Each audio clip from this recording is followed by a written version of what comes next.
ఈ కింది ప్రకటనలలో ఎన్ని సరైనవి? భారతదేశంలో ప్రతి సంవత్సరం జనవరి 15న ఆర్మీ దినోత్సవాన్ని జరుపుకుంటారు. ఇది కరెక్టే. 77వ భారత ఆర్మీ దినోత్సవం కవాతు పూణేలో జరిగింది. ఇది కూడా కరెక్టే. సో ఆన్సర్ వచ్చేసి రెండు సరైనవి. భారతదేశంలో ప్రతి సంవత్సరం జనవరి 15న ఆర్మీ దినోత్సవాన్ని జరుపుకుంటారు. భారతదేశానికి చెందిన తొలి భారతీయ సైన్యాధిపతిగా ఫీల్డ్ మార్షల్ కెఎం కరియప్ప బాధ్యతలు చేపట్టిన రోజును గుర్తు చేసుకోవడానికి ఆర్మీ దినోత్సవాన్ని జరుపుకుంటారు. రక్షణ మంత్రిత్వ శాఖ 2025ను సంస్కరణల సంవత్సరం ఇయర్ ఆఫ్ రిఫార్మ్స్గా ప్రకటించింది.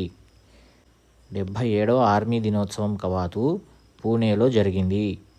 సాంప్రదాయకంగా ఢిల్లీలో జరిగే ఈ కవాతు 2023లో బెంగళూరులో, 2024లో లక్నోలో జరిగింది.